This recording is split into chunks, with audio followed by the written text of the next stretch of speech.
Hey, thanks for joining me. It's time for another artist edition, or well, I guess I should say vault edition. I guess the artist editions is a term specifically used by IDW for those books that they've put together, and I've shown on my channel the ones that I've got. I have the Jim Lee X-Men artist edition that I showed, one of my favorite books because Jim Lee's one of my favorite artists of all time. And then I decided I had to pick up the John Byrne X-Men Artist Edition. And then I also have the Todd McFarlane Spider-Man. So I'm becoming a big fan of these artist editions in terms of being an artist myself and somebody who loves to sit down and look at this stuff. I'm starting to not be a fan of storing these things because they're big and it's a little tricky. I mean, to give you some context for anybody who may not know, that's just your standard size comic book right there.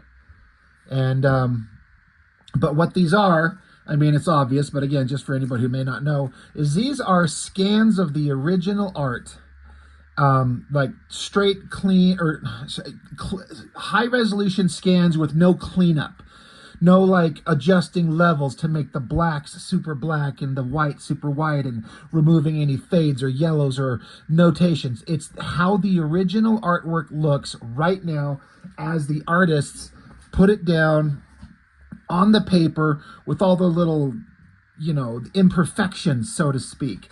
And for artists, people who draw, it's kind of hard to explain why, but it's kind of a magical little thing. That is what we want. Would I get a book that's like this if it was cleaned up, precision, perfect art with all the cleanup done? Maybe. I mean, maybe not, but maybe. They have those archive editions or whatever they're called, where they print the comics at regular comic size, but just black and white on newsprint. Like Dragon has a bunch of those.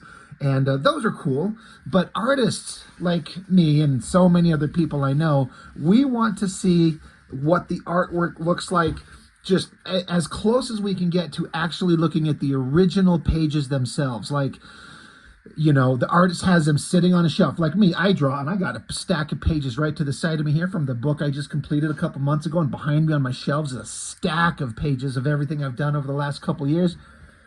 Just all this original stuff. And I want to see what this work looks like with all those imperfections and notations and fading lines and everything. It just looks like you're actually looking at the original thing. And in this case, obviously, we're looking at Erik Larsen's Savage Dragon Vault Edition, I guess is the Image Comics version of this thing, as opposed to the IDW Artist Editions. They're basically built the exact same way. They're like the same size, the same dimensions. I guess the only thing that makes it different is whoever kind of, what's the term? Somebody who like puts it together, like who decides what color to make the logo and what to make the title look like and what colors to use and how to put it together. The person who decides what image to put on the inside front cover. And this isn't something that I paid attention to very much until, as I like to mention often, the Cartoonist Kayfabe channel. Those guys would look at some artist editions. And Jim Rugg, it seems like specifically in my mind, I seem to remember him talking about, like, when you get a big book of any type, usually the inside front cover and the facing page are just blank white for whatever reason. Printers make books that way. I don't understand the why. But he's like, Jim Rugg would point out, look at the amount of blank space you have. Find some badass panel and zoom in on it and just make a great, awesome image to take up this space. And here we are. This is a perfect example of it. Putting my hands in here for kind of context. Again, the size of a regular comic. For anybody who may or may not know, I'm trying to find, like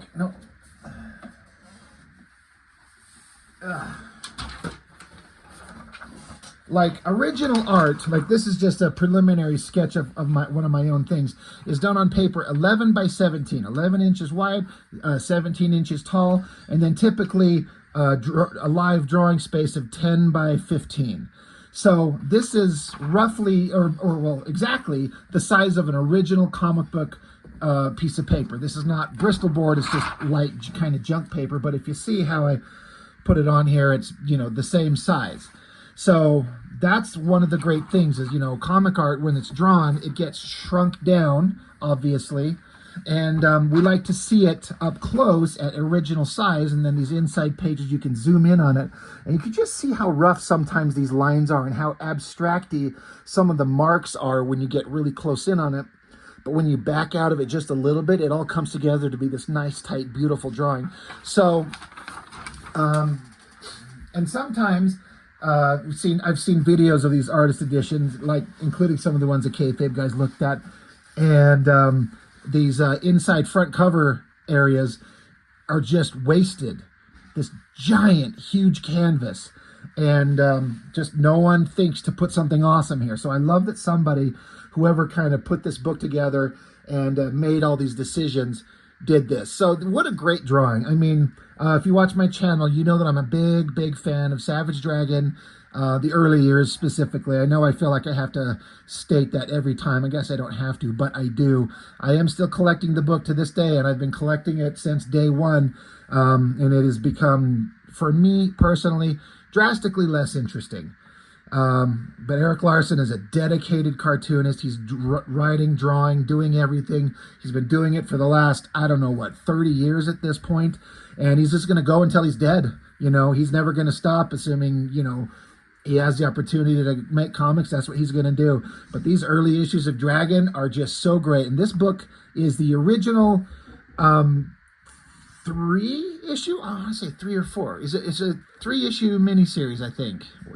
I'm sitting here saying I'm such a big fan, and I can't remember how many issues the original introduction of the character miniseries was.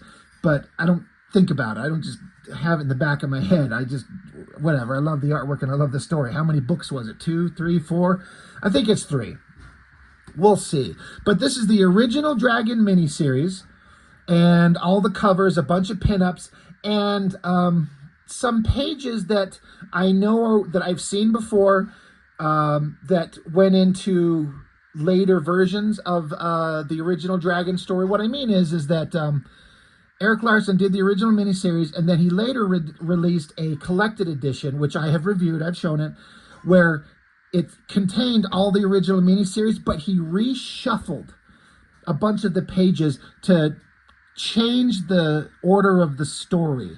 I think the way he did it in the original miniseries was just fine, but he kind of, for whatever reason, just decided that if he rearranged it and told the story in a different linear fashion, like reshuffled some of the story points, it made for a better, more cohesive story. And I think both work. I think the best version is the one that's the altered version, not necessarily the original miniseries version. They're all fine.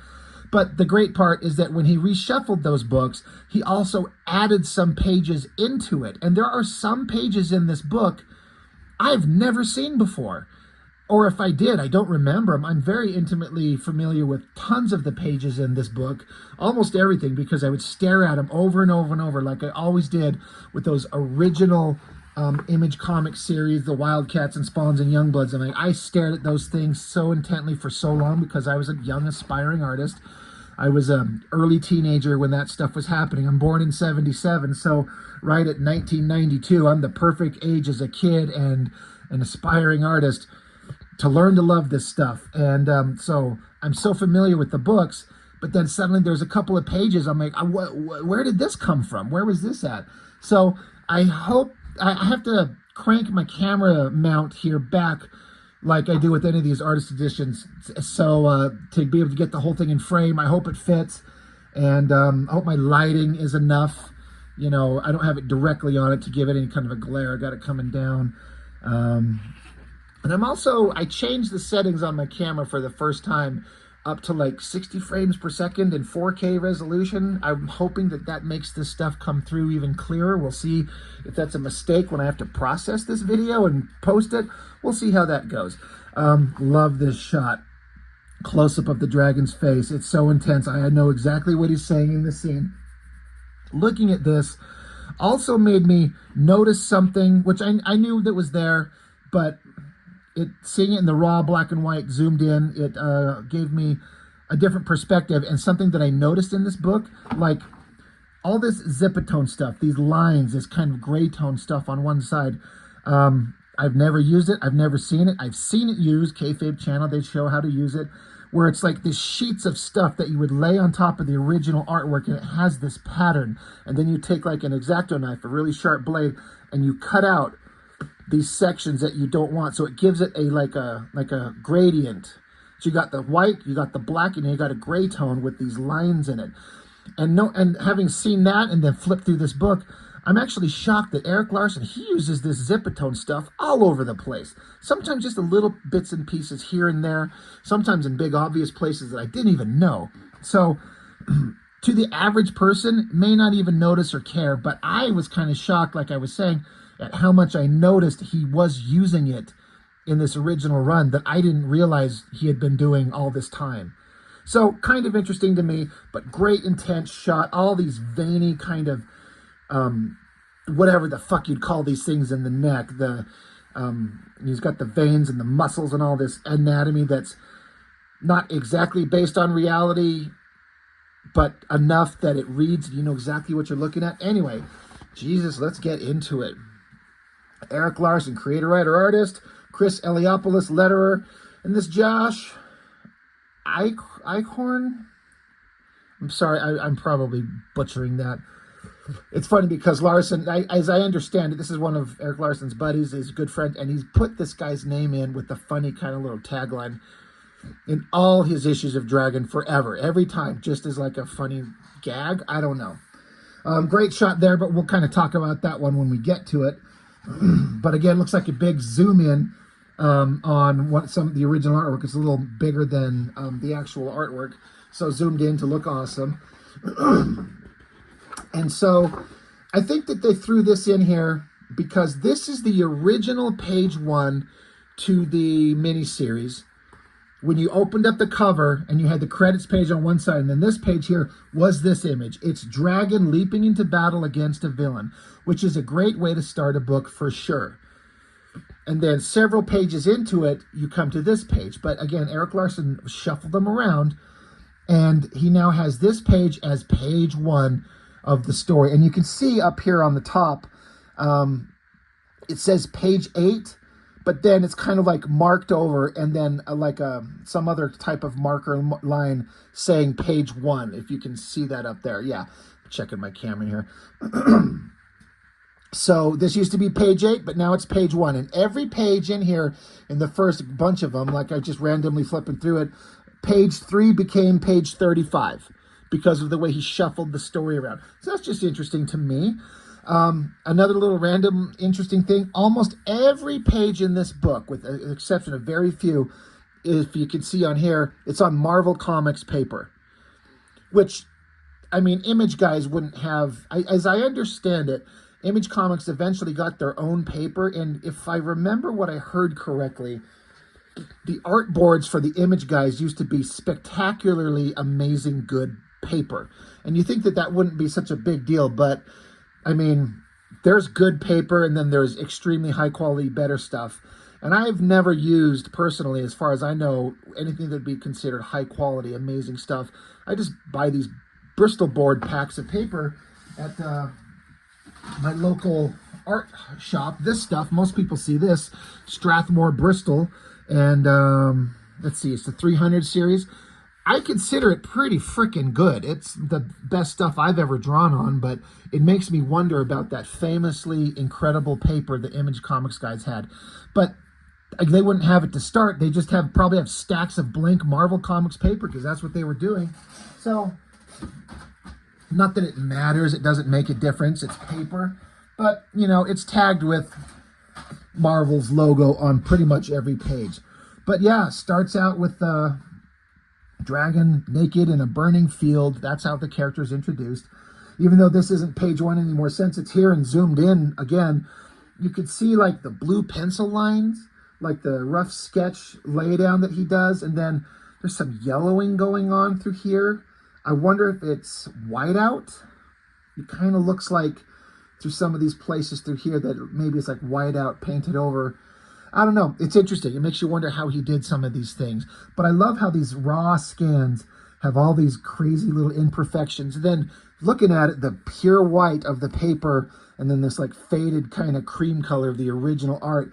Like, there's been times where I've been looking at this because I draw on my own paper, and when you pull it out brand new, that paper is pure white. But by the time you're done drawing on it, it becomes this kind of this faded, I don't know what other kind of color, yellowish, and it's not a pure white anymore, and you don't realize it until you put it right next to a pure white piece of paper, and you see how much it's kind of taken on a yellowing.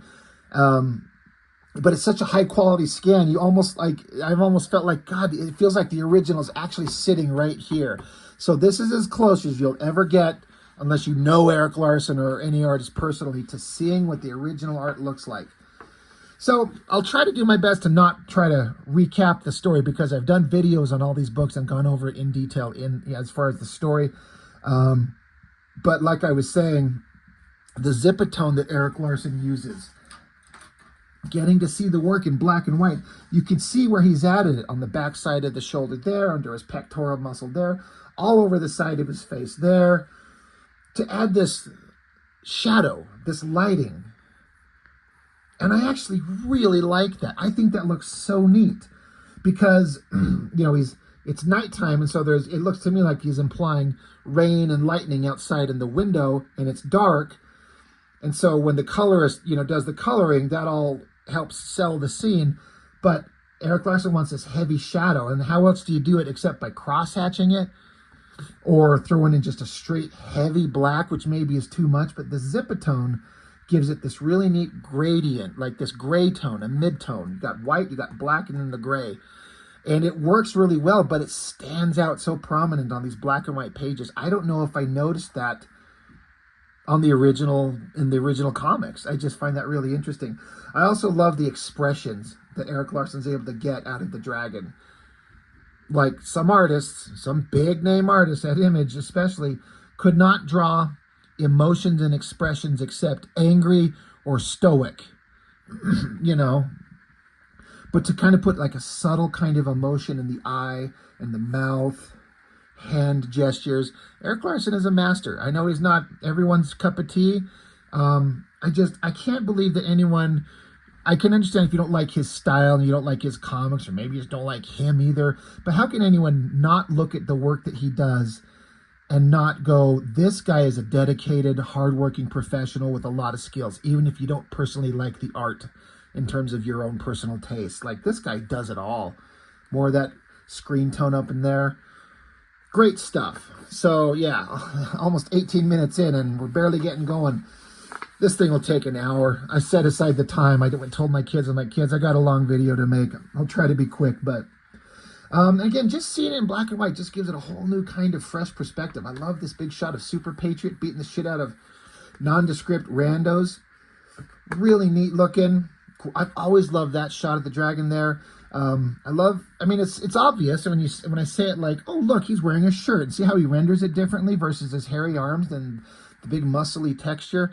I mean, obviously it's going to look different, but it just works so well the way he draws it.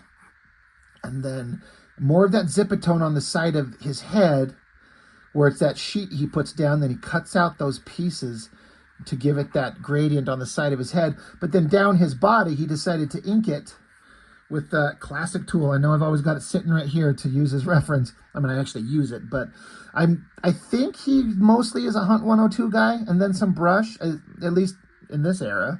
But, you know, he's down here inking these lines in here to give it that shadow on the side of his form. I think it looks so great.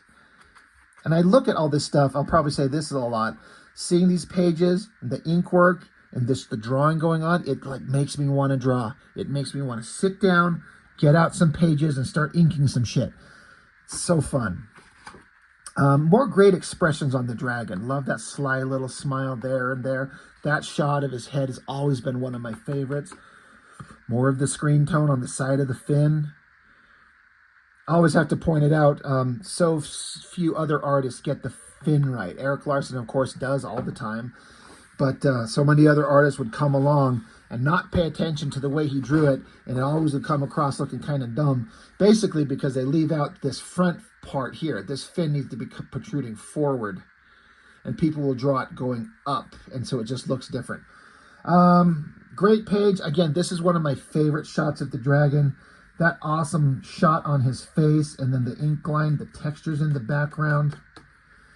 And I look at it and I see, I'll bring it up close to the camera. Again, this is just another thing, just speaking as an artist and a guy who draws his own pages.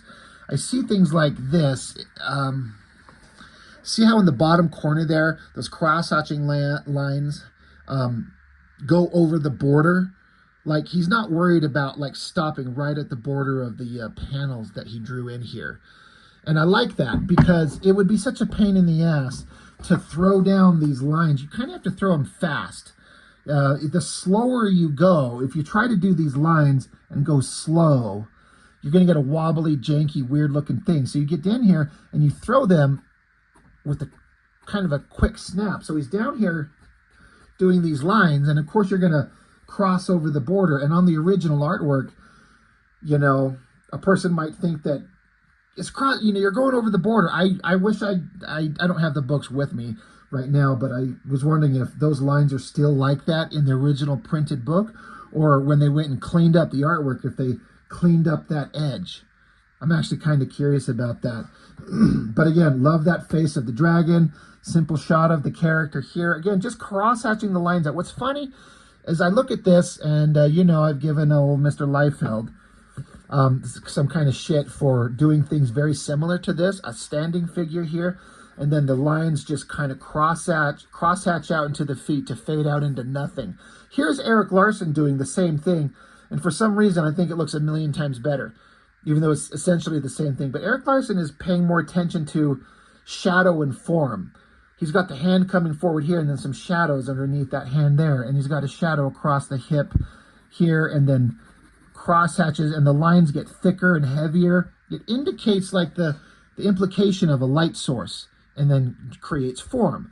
I think it looks great. And again, these raw ink lines are really rough when you look at them up close, but once they're reduced on the printed page, looks great. Great shot. Look at this long vertical panel. Zipatone all over that, everywhere, down even into the water here. And again, I don't know that I noticed it in the comics, but I love it in black and white. Like, I would be fine if there was even more of the Zipatone across the whole page and then left in black and white. Again, as a guy who draws, and I never get to see my sequential pages colored because I can't color and I can't afford to pay anybody to color, all I'm ever going to see most likely is black and white stuff. But the best version of that is more gray tones because it's easier to print and easier to produce. I would love to see a book with more of that in there. I know a lot of manga does that. It's how there's some of that in the shoulder there. But I think it looks amazing. Great scene of dragon taking on some of these bad guys, punch him in the face and slapping him like a little bitch, sending him flying. Another great close-up of dragon's face. And there's a different kind of Zipatone. Again, for people who don't know, they're patterns of all different kinds. It's not just one thing. This big dragon face, the patterns are these long, very precise parallel lines going at a slanted angle. These ones are dots that are, sorry, I'm shaking my camera. Over here, this Zipatone sheet, they're dots that are heavier and darker at the top, and they get lighter as they come down. This is like a grainy, even kind of like a sandy kind of texture. It's just a different sheet of a different pattern. And you just slap it on there and cut out around it, and it gives it that shadowing effect.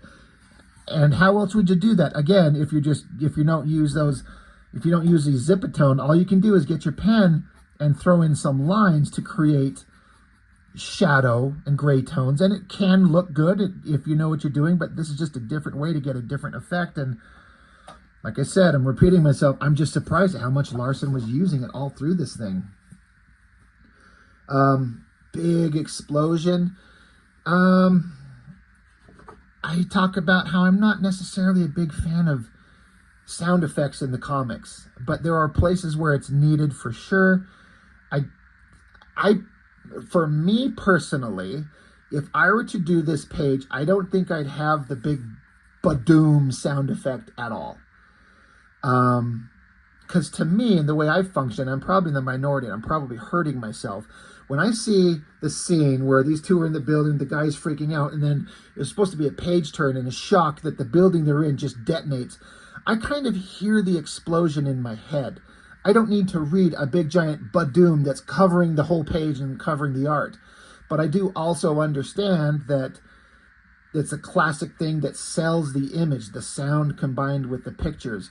And I'm in the minority on this, I know, but there are some books where they don't have sound effects. I talk about John Cassidy on Planetary, probably my favorite comic series of all time. Not a sound effect in the book, not one place in all 27 issues. Not once. So it can work, and it does work. And it's just kind of personal preference. I don't care for it, but that's just a personal artistic preference. This explosion reads perfectly fine on its own to me. But yeah, the building explodes and Dragon walks out of the flaming fire. More screen tone there. Great shot of Mighty Man. Big heroic shot. Kind of like the panel back over here that I was talking was fun with Super Patriot. It's like a classic red, white, and blue type all-American superhero. He's murdered and dead. Mighty Man, another Superman type character, more of a Shazam homage. He's murdered and dead. So Erik Larsen's introducing a world where there's all these superheroes who are awesome and strong and powerful and doing good works, but the villains are getting so powerful, all the heroes are dying. And then Dragon comes along and has to be the guy to kind of take them all on. So great shot. I mean, it's got Larsen's exaggerated comic booky anatomy, but it reads perfectly well. I mean, it looks great. I love his cape. It really crisp. Like I feel like he must use his French curves. These lines are so precise. I've never noticed this before. On this cape, they're so precise. Like probably like a pen, like a repeatograph and a French curve to get these lines on that cape. Just guesswork on my part. Looks awesome. And then it looks like some of these zip tones, they're yellowing. I wonder if that's part of the adhesive part of it, aged 30 years or whatever, starts turning this yellow. I've heard people refer to it as like a patina. You know, it gives the pages a charm. And I guess that makes sense. Zip up there, down his face there. Nice heavy lighting to convey shadow and mood. And even Erik Larsen does some very basic background stuff. And, you know, I'll take certain artists to task for leaving all the backgrounds out on every single page. But Erik Larsen's a guy who goes to show and demonstrate. You just have to understand basic perspective and basic details to put them in environment. Like, here's this character opening a door. You got the door jamb and the door open and the wall on the inside of the house. And then outside, just a silhouette shot of some houses in the background. It just has to read. You just have to see it and get where you're at. They're in an environment and you understand. And then a down shot of the door and carpet and maybe a table in the corner. Just basic background. A bed and like a heavy light source to indicate like a lamp next to the bed. Like, it works.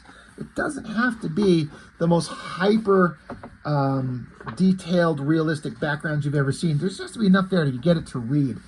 Another interesting part for people who make comics, these pages, again, these are scanned from the originals.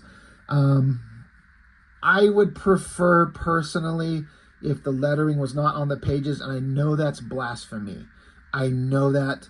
I want to see all the original artwork not cluttered with the words, because I don't get artist editions to read the story. I get the artist editions to look at the art, and the lettering covers the art. And if the lettering's doing its job really well, it's kind of out of the way and you don't notice it. And I don't have a struggle with any of this. But given my choice, I would prefer an artist edition with none of the lettering on it. But these old school books, Larsen was kept on to old school methods for a long time. He demanded and wanted the lettering done on the original pages. And you can see here how these ones here, I don't know if it's going to come through very clear, but you can see that there's clearly like an edit, a rewrite, because these are obviously inked, lettered on the original board, but then same thing here, there's the lettering has been pasted on top of that word balloon, which the only reason they would be pasted on is that it was already written in there, and then they must have had a rewrite to change it. So they had to rewrite it, have the lettering rewritten and then cut out and glued on into that bubble there and there. It's just interesting to see. You can see that they created the book and had some edits and choices that were made. It's really interesting to see that. But it stands out so obvious, that yellowing with probably, I remember what they use, like rubber cement or something like that. That shit's not archival. It's going to yellow and turn to shit ugly later. But then a lot of people love it because that's what happens to these pages. They just yellow and get scuzzy, and that's just the nature of physical art. And we tend to love it for that. Love this shot. It's like one of the most least realistic looking guns you've ever seen, but it reads. And I've said this before, I'm sure I pointed this out on my original review of this book. This shot of Dragon's face, again, has so much emotion in it. Because the whole point of the dragon is that he wakes up, but he has no memories of who he is. He doesn't know his name. He doesn't know where he's from. He doesn't know why he's big and green and strong. He knows nothing about personal details. And so he's kind of like trying to find himself. And he was not forced, but he chose. Circumstances led him to being a cop. And he finds out he can shoot every bullet and fire. They all land in the same hole. He's a hyper-precision shot. They're like, how the hell can you do that? And he's pissed off. He's like, I don't fucking know, everybody. All right, calm down. I don't fucking know about myself. And his buddy's like, dude, I'm sorry. It's all right. Just chill out, relax. And so there's there's emotion in that face. Again, in the eyes and the folds on the creases of the anatomy and then the mouth. It reads so well. Even from the first time I read this book 1,000 years ago when I was a 13 or 14-year-old kid, I saw that. I'm like, God damn, is that good? I've always liked Larsen before this on Amazing Spider-Man, but this shit took off in my mind. I said before, once I read Dragon, it was the best Image comic they'd ever made, by far, because of the characterization in the story. Great big shot of Dragon joining the police force. And again, the police station, Larsen always draws as just this giant open warehouse with a bunch of desks scattered everywhere and a bunch of cops everywhere. That is not what an office building looks like, but it doesn't matter. You get the point. Again, there's just got to be something, and it reads and you get it. Great little character shots. And again, Erik Larsen, he varies up his characters' faces. Like, he doesn't draw just the same standard generic face where every man has the same face, every woman has the same face. And here's an example. Different face types, lips, nose, hair, beards, women, men, looking very different. He drifts into like comic strip cartooning type stuff rather than just relying exclusively on standard American superhero comic stuff. I love it. He's so good. Another interesting thing going on here with the dragon and its fin. It looks like there was something done here, some kind of paste up. You can, again, hopefully the camera will show it enough. You can see this kind of discoloring, and you can even see some like words that are in reverse, like something was on the back side of this page probably. And there's a line here below the actual art of the fin where it's like something's been pasted up. So some kind of mistake was made and covered up over his head, and even all down through the face here. Like, the whole thing looks like it's had some kind of repair work. I wonder if he just redrew the whole face. It's really interesting to me. Makes you wonder what happened. What happened 3 decades ago where they had to do this? It's like, who cares? Like, it doesn't matter. But as a guy who creates, you wonder, like, oh, what happened on this page? Did you fucking drop your ink and spill? So you had to, like, white it out and redraw and paste and fix it? I look at this black texture. I'm just guessing here, because you can get black texture. A lot of times artists will get out a brush, like an old toothbrush, dip it in ink and flick it, and gives a spray splatter kind of pattern. That is not what this is. It looks like a sponge or something, a rag, a sponge, I don't know, that's been dipped in ink and dabbed on here, is my guess. I don't know, but it looks like that. And there's another page, at least one for sure, that it has the same thing. So it's just an interesting texture. It feels kind of weirdly out of place in this scene. So I don't know why Erik Larsen puts it in there. He's probably just experimenting and seeing what's going on. It looks fine. It's just kind of, suddenly there's this texture. There's more background texture. That looks more like the ink splatter with the toothbrush, like it's flicked everywhere. Some there too. I always love this big, intense shot of Dragon's face. He's getting in the face. He's joining the cop force for the first time, and he finds out there's this big, mean, bully, piece of shit, asshole, kind of racist dick, and Dragon gets in his face and crushes his nuts and lifts him off the ground. But just seeing all these beautiful lines in here, I can't help but wonder how many of them are the standard Hunt 102, and then which ones are perhaps brushwork.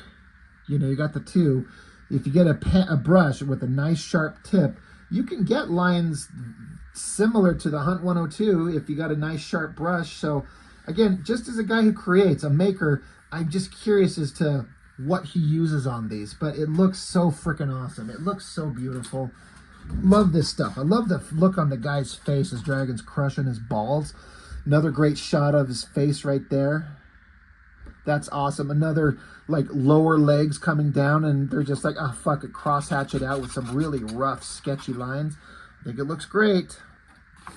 Great stuff. 36 minutes into it, and we're still on basically issue 1. And then, so basically the story is that Dragon just finds out about himself, learns to join, he decides he wants to join the police force, goes through a bunch of training, and now he's on the job. And now we get what used to be page 1. It says page 1 up here, but it's now page freaking 23. So you can see how he's adjusted everything around. Very simple, basic backgrounds, but it's all in proper perspective, and the characters are sitting in proper space on the ground. Cross-hatching out the lines under it and the shadow behind them. Basic one-point perspective on the skyscrapers behind him, and then great, boom, Dragon shows up, launching himself at this guy, Killraiser, I think his name is. Great shot, and then the one thing that's lost in terms of awesomeness, and it's not really a loss, is the way that the comic originally started, with this being originally page 1 versus how they've done it in the remaster here, is that it starts with splash page and then goes to double splash page, which Erik Larsen is great at. I think it's kind of a thing, as far as I know, kind of popularized by Jack Kirby back in the day. So you got great splash page, Dragon leaping into battle, and you flip it over. Giant, beautiful double splash page of him punching the shit out of this guy. And the guy's slicing across Dragon's chest, blood going everywhere. And look at all the detail Larsen's throwing in. There's shattered wood and money flying everywhere. We got this chick back here named Glowbug. I love it how Larsen takes these female superheroes and villains, and he's like, well, if I'm going to make them be ridiculous, they're going to have the most ridiculous outfits that make no sense for any woman to wear, but who cares, because it's a frickin' over-the-top superhero comic. And you'll see what I mean. Great spread. This would be such a great one to own. I'm sure it's something he'd never part with. And if he ever did, he'd sell it for a shit ton of money. And he should. Great shot. It looks so badass. Love it, love it, love it.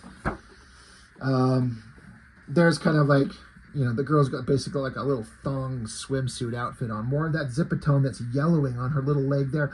Again, just kind of like an unnecessary thing. It doesn't need to be done, but added, it gives it kind of a little bit of shadow and three-dimensional form on her leg that's bent there.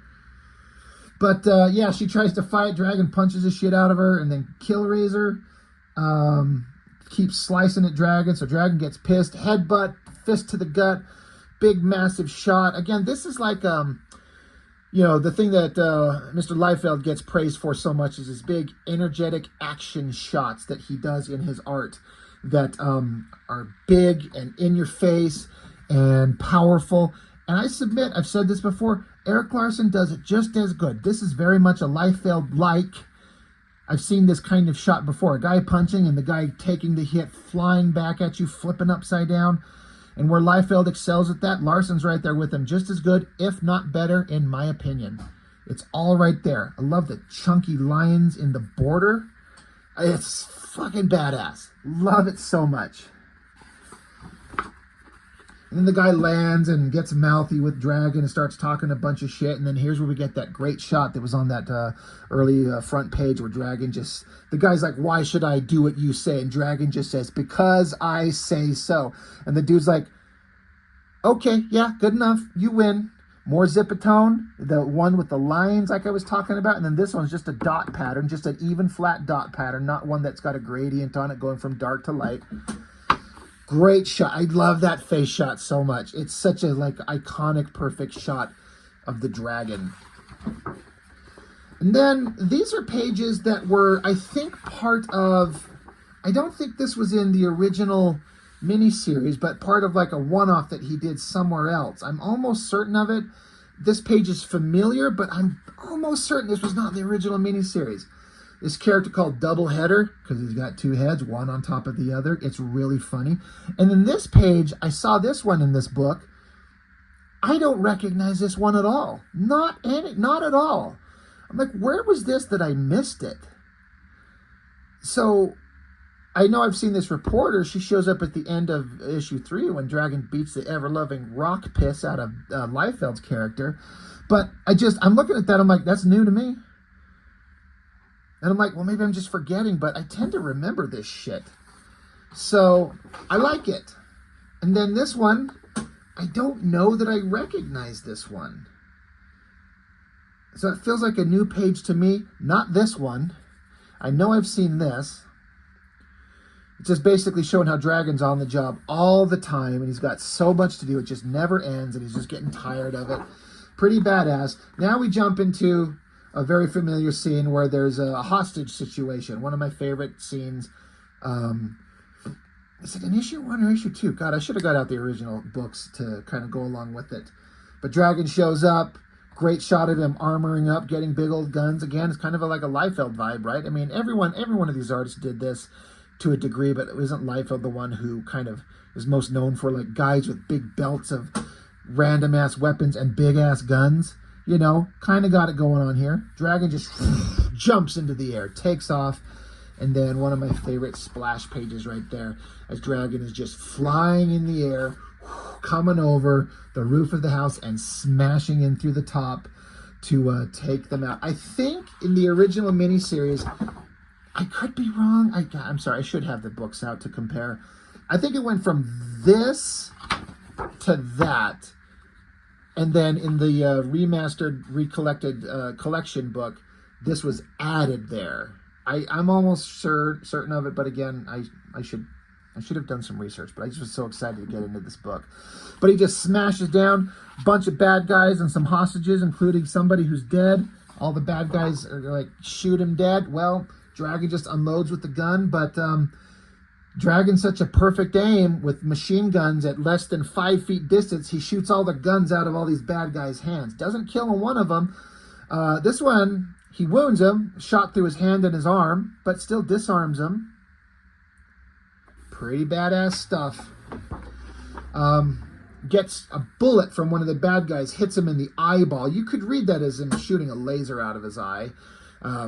I never read it as anything otherwise, but I've heard people talk about that. So that pissed off the Dragon. So he mows down this guy's legs, like shoots out his kneecaps, you know, pissed off there. But then the remaining bad guys got Hot Babe with a gun to her head. And Dragon's like, don't do it, buddy. But then, you know, Star shows up and assists, saves the girl. Dragon's like, wait, hold on there. And he's like, hey, we're all on the same team.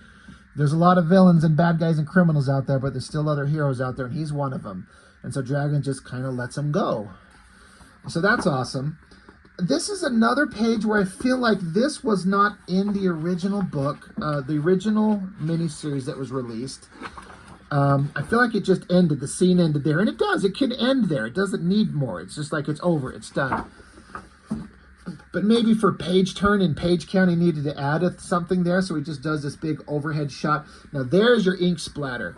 If you could see, all over the page, and then it's just splattering right over the borders of the page, making a big mess.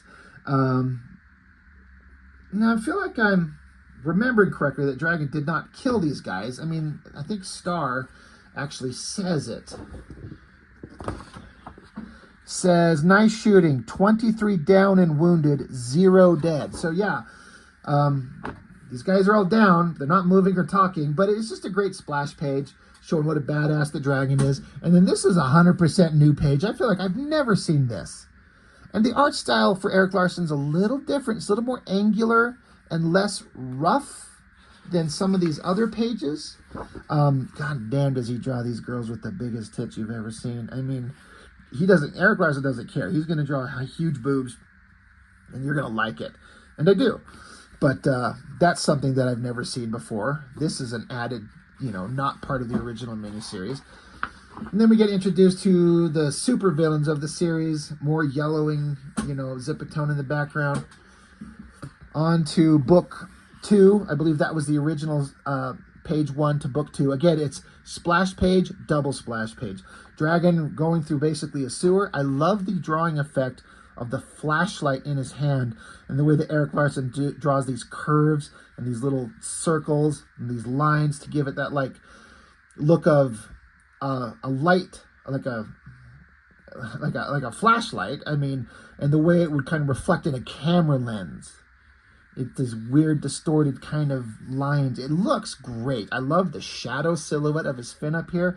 These very rough, cross-hatchy lines just to fade it out as the light source is closer to here. It looks really great.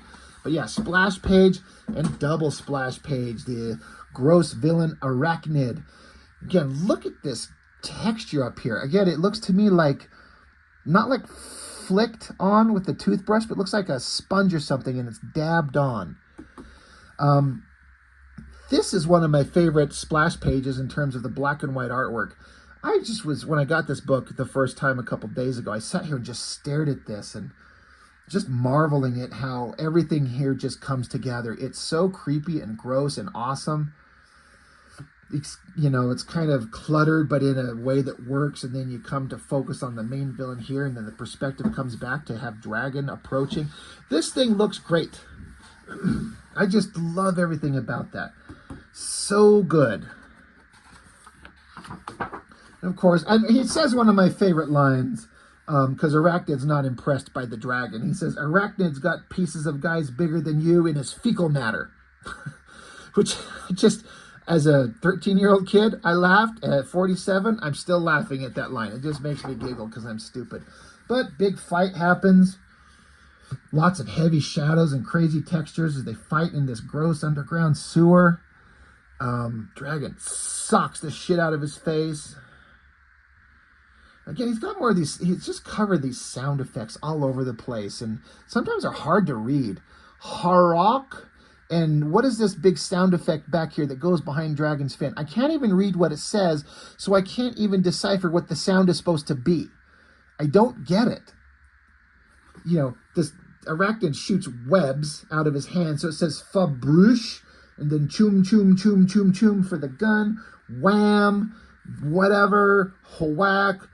This is Babaloosh, Babaganoosh. I don't know, it's just too much for me. It's too much and it's unnecessary, but Larsen loves his sound effect lettering. So, just more of the same. Great action scenes, great energy, great lighting. God, it makes me want to draw. I know I say that all the time. I say that in all these artist editions. I look at this and I'm like, I want to create comics. And I am, and I will continue to do so. Love this shot of the line work on the anatomy on Dragon down here in that panel. That looks fantastic. And then, the shot of Super Patriot, one of the major characters in Erik Larsen's world. It makes perfect sense, but just as in terms of the way the character's sitting, but I've always pointed this out, why he's got his giant star around on his dick, and it just draws your eye. Like, to me, you're like, oh, this is all awesome, and you end right here.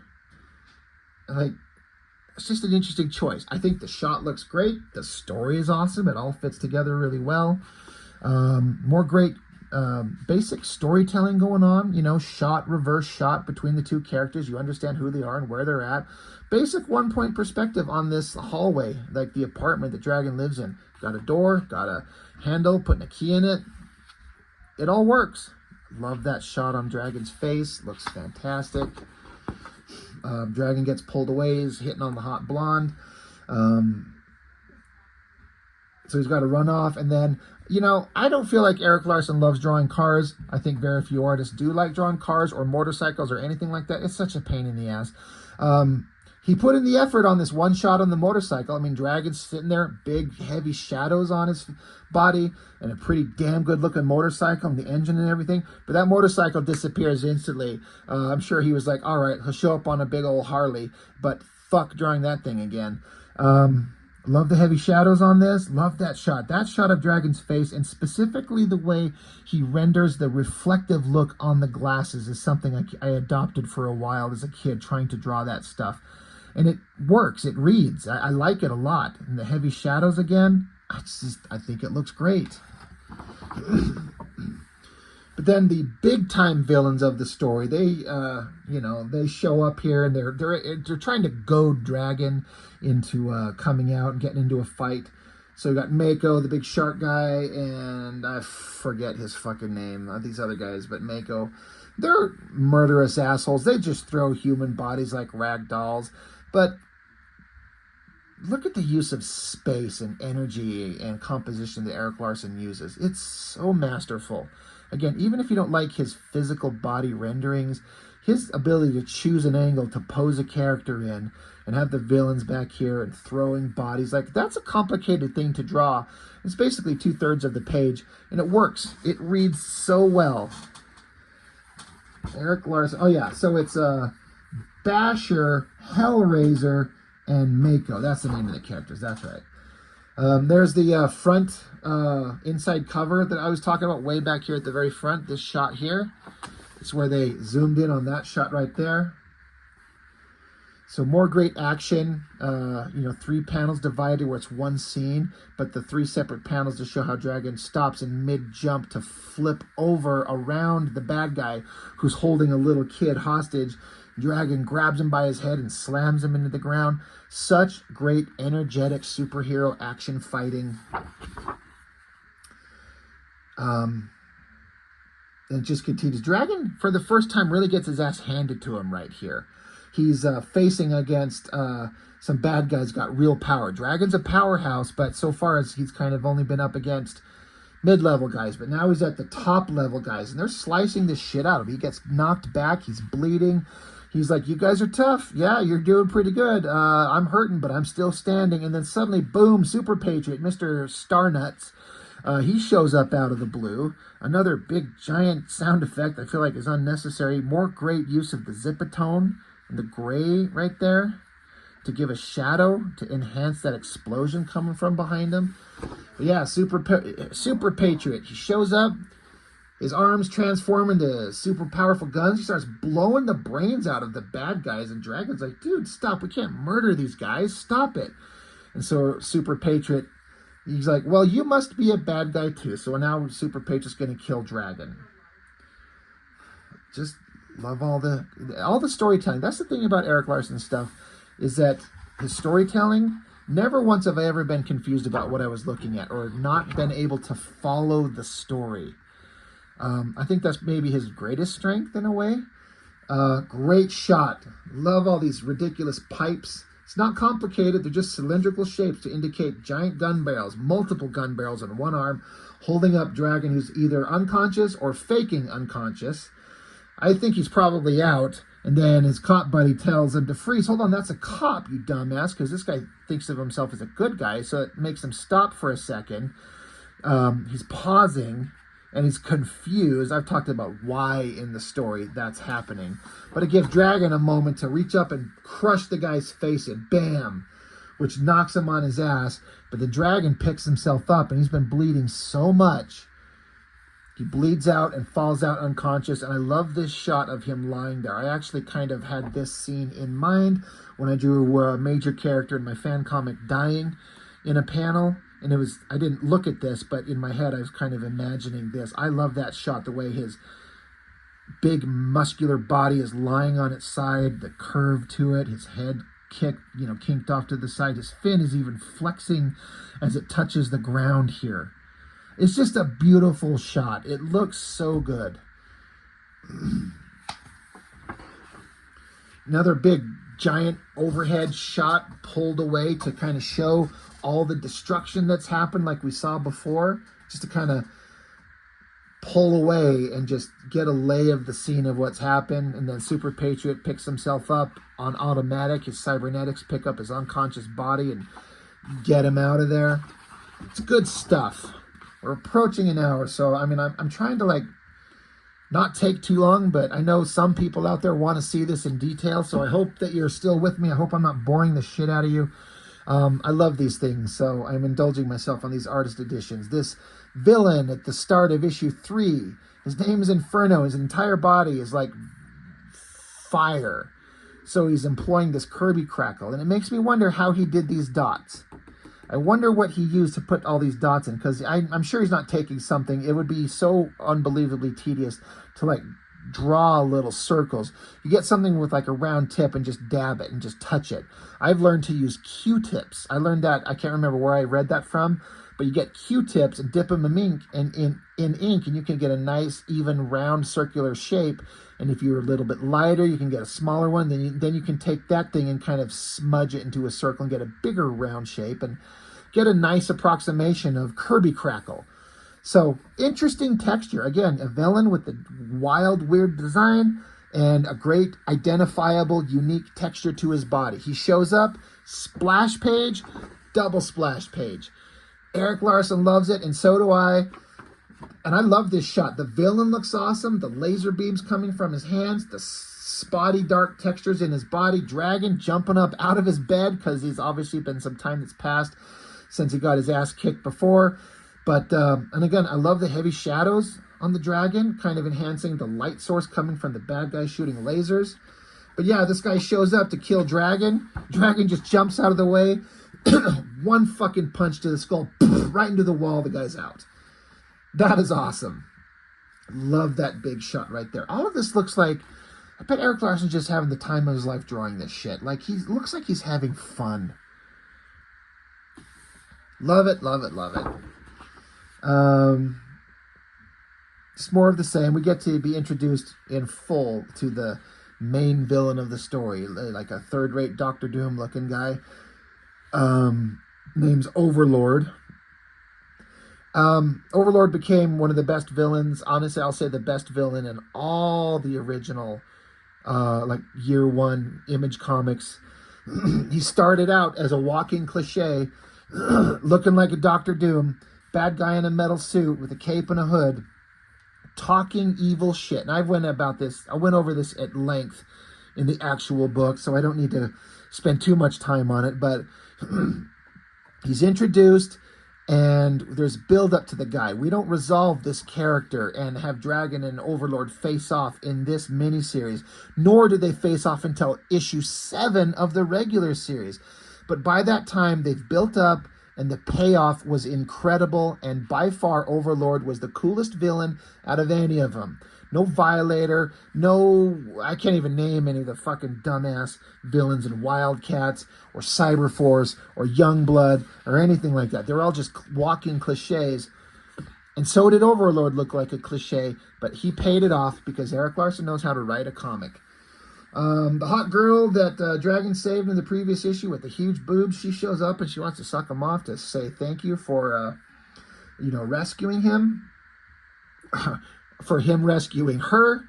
And he's like, that's kind of awesome, but thank you. I'm still trying to figure out who I am, so maybe later. Save the suck.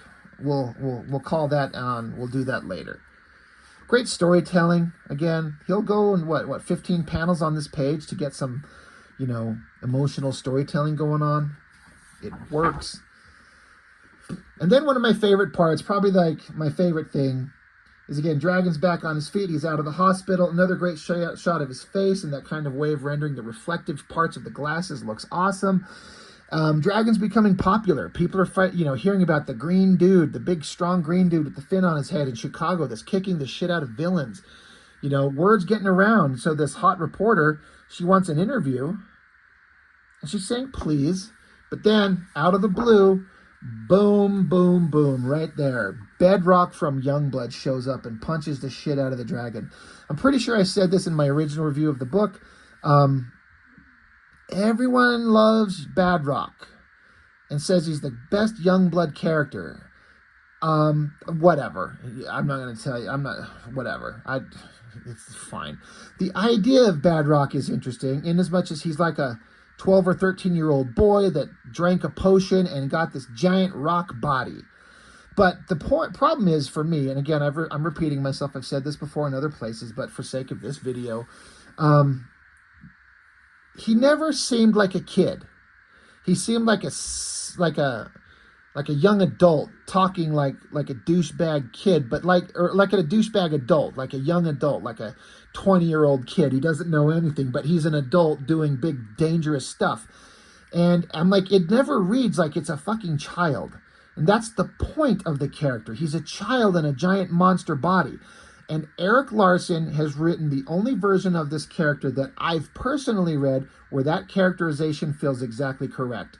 The dialogue that he puts into the character of Bedrock makes it feel like it's a kid. And I'm sure Dragon doesn't know that.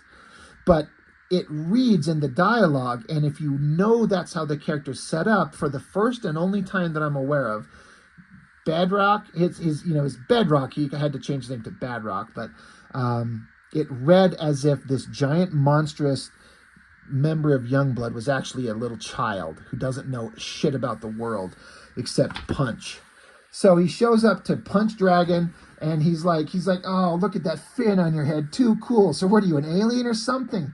What? You've got to be the weirdest looking police officer I've ever seen.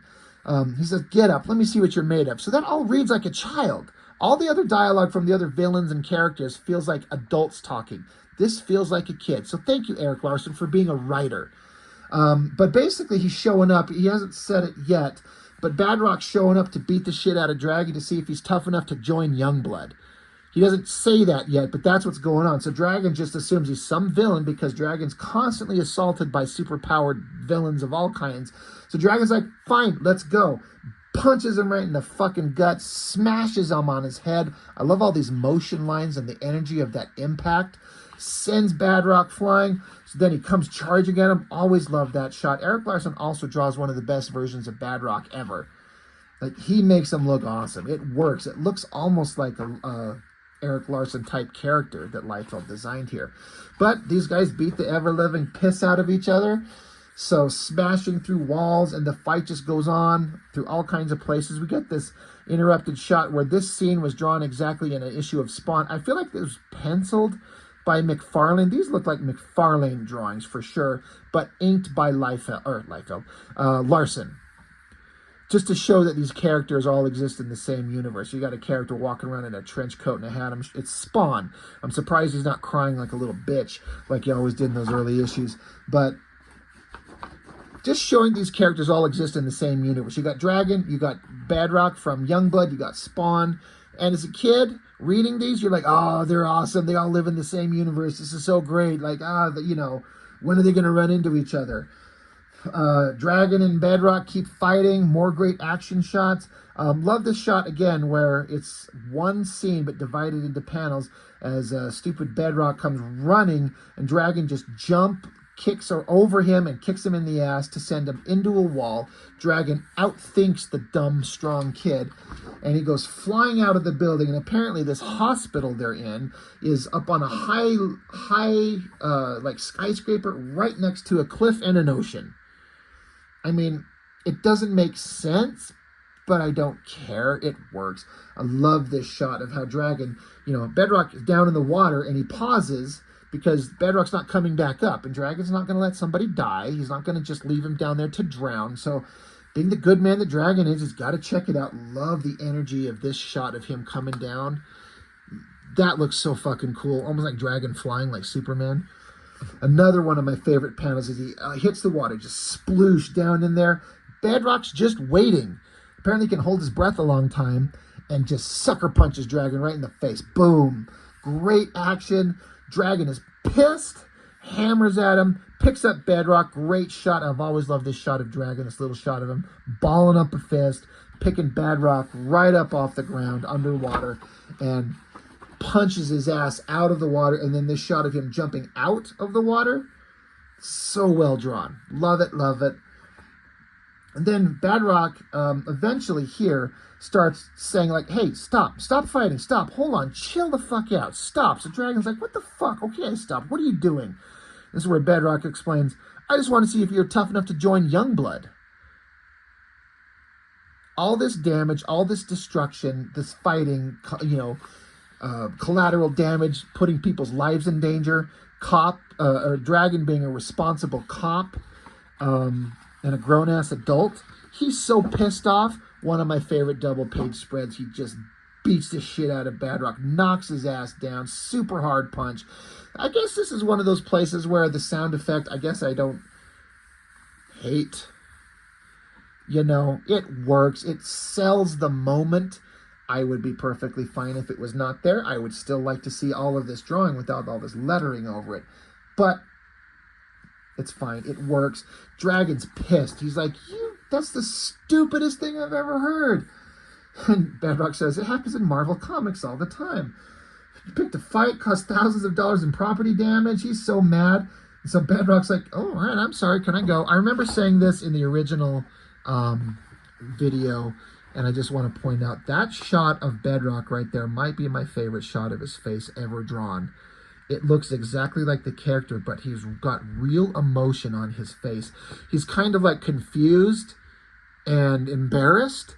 So Erik Larsen put in like this look of like confusion and embarrassment on his face, in his eyes, and a subtle little upturned look on his mouth. He's like, I'm sorry. Can I go? The Dragon's like, fuck your mama, you're under arrest. I think that drawing is so good because there's some expression of humanity in the character's face, which nobody has ever done that I've seen. It's either smiling and goofy or Rage Scream. Wouldn't that be a great character name? Rage Scream by Rob Liefeld. But love that shot. And then this page, I've never seen this page where Bedrock is in jail and he's thinking how he could bust out of this fucking prison right now. But he stops and kind of realizes maybe I shouldn't do that. So he sits down. But this is added. This art is very different. To me, it's the same artist, obviously, but the art drawing style is very different. Different era. I don't know what happened when this was added. But I've never seen this page before that I recall. This was certainly 100% not in the original miniseries. But it's just a little extra page added. Maybe it was, again, for a case of putting together a collection and to preserve page turns, he needed to have that. Another great splash page of Dragon going back home. This was run into that hot blonde that was in the apartment complex. Debbie is her name, major character in the miniseries. They've kind of talked a couple times. She's having some struggles with her mom. She's got nowhere to go. She was kicked out. So she's like, can I sleep on your couch? And he's like, I don't know if we should do that. She's like, come on, just tonight. I need a place to crash. He's like, all right, let's go. All right, fine. Cut to Shaft and Die Hard busted Bedrock out of jail and saying, hey, Bedrock, you're kind of stupid. You caused a lot of damage. It's going to cost you a lot. And Bedrock's like, that Dragon's a real jerk. And they kind of build on the story of the Frank Darling, the cop who's being blackmailed by the villains. Look at this great shot. Again, 2/3 of the page. Just this giant shot of a guy with big, metallic, ridiculous bullshit 90s armor, and his face is just a skull. His name is literally Skullface. What else could it be? I like how they're inside some room, and for some reason, there's a bunch of fucking trees inside this room. It's like a big arboretum, probably, in this giant tower that Overlord stays in. It reads, it makes sense. He's walking through his own little garden or something like that. Love this gradient texture on the wall behind the character here. Just little cross-hatching lines. Looks awesome.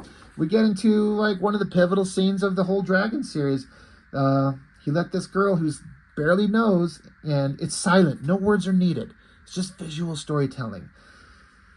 They stop, they look, she takes his hand, they start making out, she takes her clothes off and gives him a little sexy look. And so Dragon's making a human connection with the woman, and their clothes are scattered, and then time jump, Dragon's a badass, so it's probably, not like me, it'd be like 30 seconds and be done. He probably, threw the hammer down for at least an hour, and she's passed out, and he's looking with a real sense of like contentment on his face. Again, you're getting that expression that Erik Larsen can draw in a way that none of those other artists at Image could do. To me, the expression on his face of like, what a sweet lady, what a sweet girl, what a tender moment. He's had a connection. As far as he knows, this is the first time he's ever fucked anybody. And it was this girl that he actually kind of liked. As opposed to all the other women throwing their pussy at him. He's like, I don't know who you people are. So the next morning, jumping up, he's shaving, she's being cute, tackling him. And he's like, come on, get out of the way. I got to finish up. You know, like, go watch TV or something like that. So there's a knock at the door. And so she's like, oh, I'll check the door. She thinks it might be her mom. And so Dragon's like, well, we're going to have to tell her anyway. So she checks the door. And this is one of those big pivotal moments. Boom. She gets shot in the head, drops dead. Dragon comes running. And then whoever it is that shot her blows his own brains out. They're both dead. And Dragon is left alone. This one little human moment that he had with this woman who he just kind of barely knows after the first night with her. And she's dead. At the funeral, the girl's mom is freaking out and blaming him, and that turns into a major story point in the regular series. Dragon's hitting the bottle, you know, he's in a bar, smoking, drinking. And then this is from, I feel like there was like a one-off issue of Dragon somewhere that he did. Yeah, Dragon and Megs. There was a Dragon and Megaton Man with, what's his name? Don Simpson, that dickhead. And this was in that book. And I don't even know if I have it. I've seen it, but I like how Erik Larsen took out those pages that I drew for that crossover book and put them into this to add to the story. So this horrible thing happened, and Dragon's kind of a darker version of himself. I love this rough inking going on through here. There's like dry brush effect going on in the legs. Lots of ink splatter from all these dead bodies. This is something that I understand sort of what's going on, but not enough to understand the relevance or the significance of it. These guys are Johnny Redbeard's Next Men, which was a parody of John Byrne's Next Men, a series that I never read because it looked stupid and it looked uninteresting. And I don't know too many people that have spoken too highly of it, but I could be completely wrong.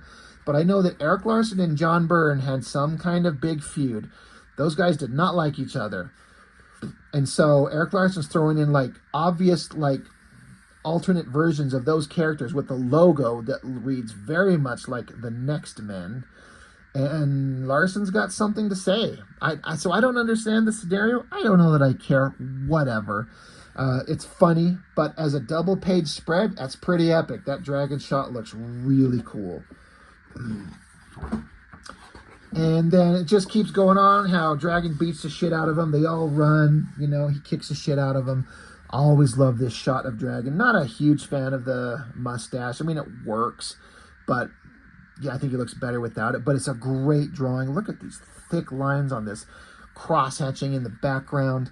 Dragon is depressed and sad and going through a really rough moment. This great double-page spread of his cop buddy coming in to check on him. Dragon's just sitting around reading books, sitting in the shadows, growing a beard and a mustache. Love the shadow silhouette on his fin there. And Dragon's just saying, like, he's under so much stress, villains everywhere, the job's kicking his ass, the girl getting shot, lawsuits, the girl's mom is after him. He's tired of paperwork, of lawsuits, of fighting, and death. He's just going through so much. He's so worn out and just trying to keep it together. And his buddy's like, I'm doing everything I can, but we need you on the police force. And Dragon's just like, I'm losing it. And for a second, you can see this close-up of Dragon's eyes, and there's just like some humanity in his eyes. He's just in the dark. He's saying, I'm losing it. And it's like, it's almost like he wants to cry. Now, if this was Spawn, he'd be crying like a little bitch all the time. But this is Dragon keeping his shit together, but just barely, and wanting to just have an emotional release because everything's getting to him. It's a real human moment, and that's what I love about Dragon. Erik Larsen can write a character that you give a shit about, in my opinion, and I think it works better here than any of those original Image comics. And that's how the original miniseries ends. And then this little splash page of Dragon visiting the gravesite of the girl who got shot. I don't know where that's from, Doesn't look like it took him very long to draw, but that's not a critique. It doesn't need to be. It's just basic silhouette to tell you the simplicity of it. But that's how it ends. It ended with Dragon sad and miserable. It wasn't like some great heroic thing where they fly off into the sunset, they beat the villains, and everything's great. It's kind of like, this was horrible. Everything is horrible. He's sad, and where do we go from here? So, covers, pinup, sketches. I like how they take that panel that I've never seen, those giant tits on that girl. The original cover to issue 1. Now, this says cover there, and this says Dragon 1 cover. I've seen this image before, but I wonder if because this is the only one that I'm aware of as the original cover to the original Dragon series. And I've seen this one before, but I wonder if he drew that and didn't like it enough and drew this one instead and can use that. Like, you know, he decided on this one. I think it's the better one. They're both awesome.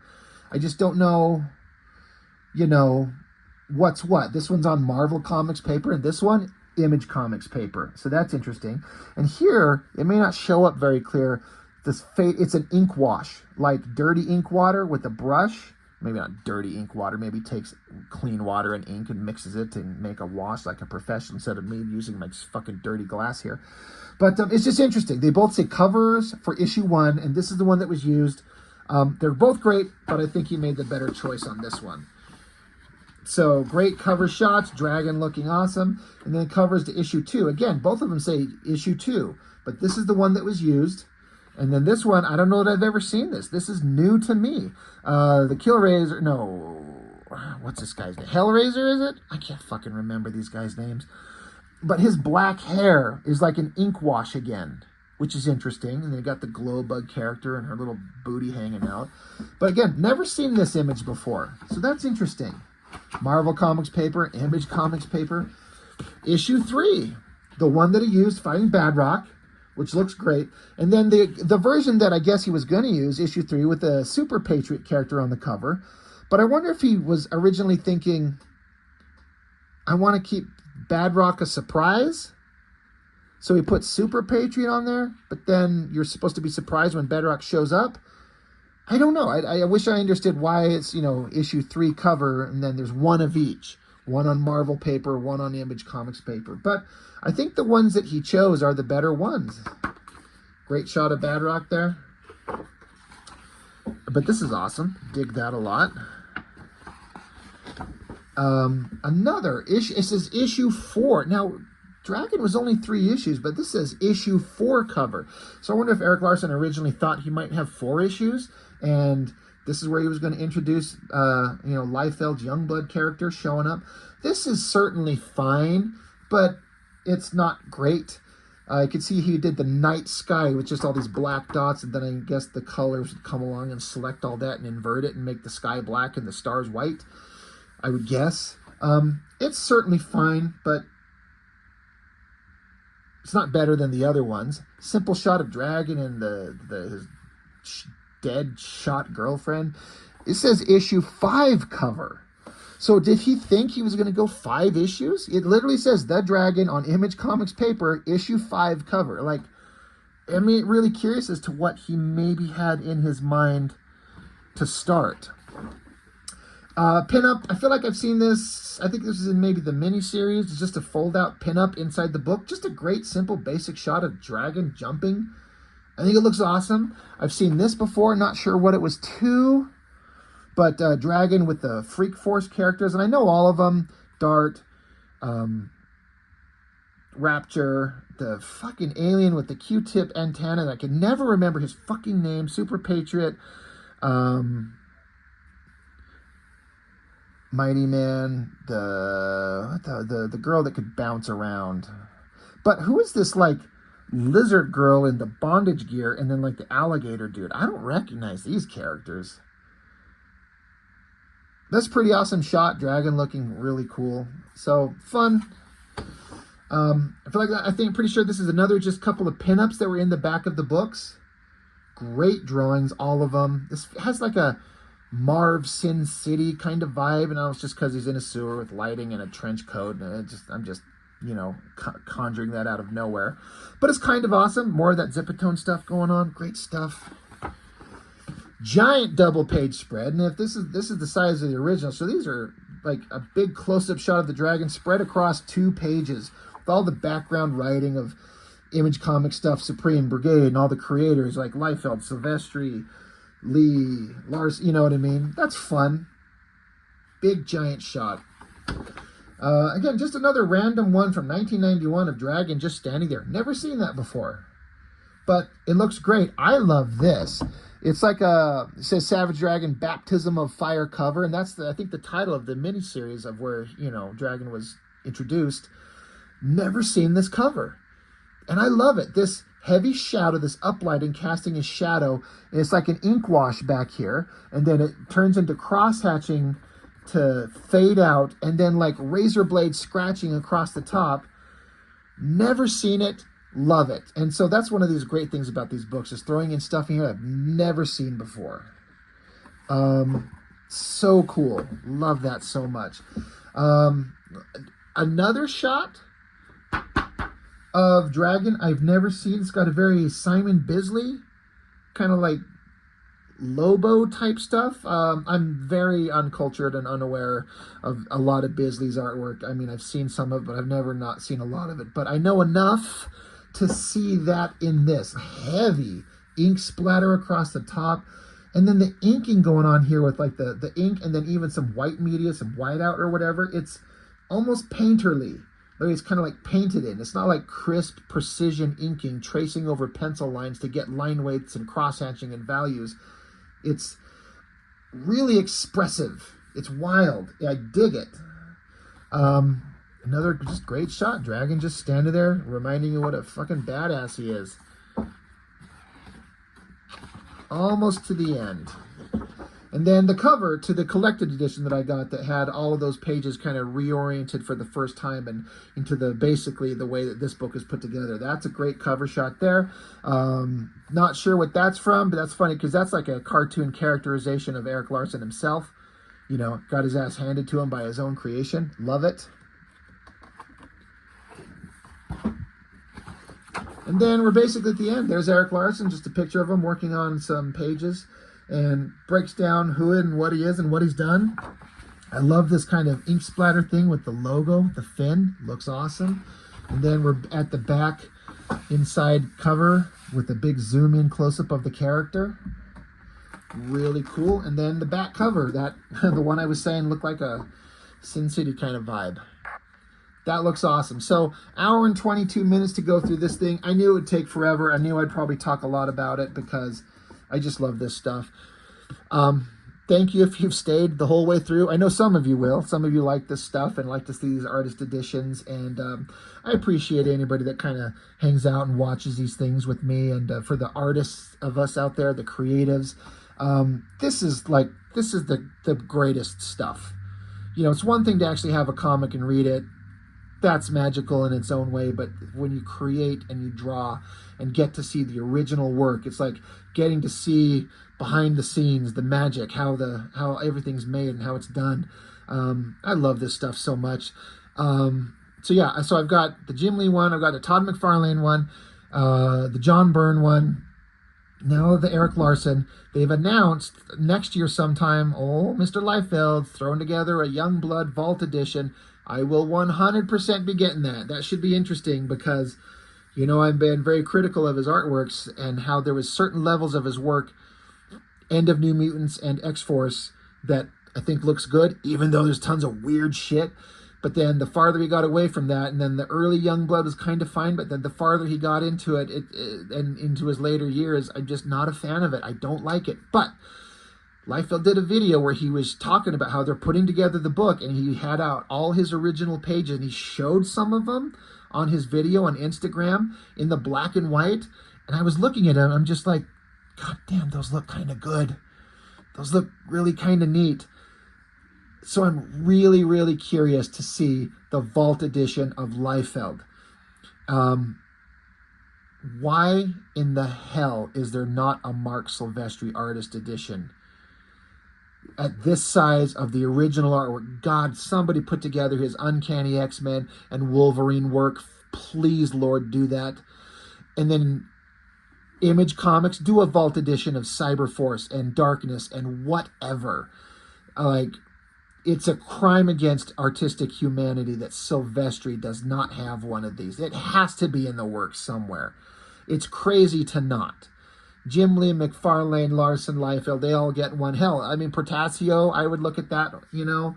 I'm a little bit less interested in a Valentino one, being for real. But Silvestri's got to have one. But anyway, I'm just kind of rambling on. This is great. I love it. I got it for a decent price. I've been informed that it's kind of a limited print run of only 2,000 copies. I was told. I didn't know that. And I don't know what print run these kind of things go. How many of the Jim Lee one did they make, or the McFarlane one? I'm kind of curious. But 2,000 doesn't seem like a lot. But Erik Larsen's not hyper popular anymore. He just kind of quietly makes the Dragon comic, and he's not out there making waves with Jim Lee drawing, you know, Batman and working at DC Comics, and McFarlane always keeps his kind of name at the forefront, and so does Liefeld. They're always pushing themselves, and Larsen just quietly works away at the Dragon, so maybe it's a lower print run because there's less demand. I feel bad saying that because his work is beautiful. I love it, and it demands to be seen. But I hope he makes a chunk of cash off it. I hope a bunch of people get their hands on it and love it and enjoy it. I do. This is great. I'm glad I did it. I mean, they're not cheap. You know, I got this one for $130 off Amazon. You know, that's not nothing, but it's kind of worth it for me. Now I just got to figure out where I'm going to keep all these damn things. Anyway, Savage Dragon, Vault Edition. I hope you enjoyed this. Thank you for watching. I appreciate it. I will see you on the next one.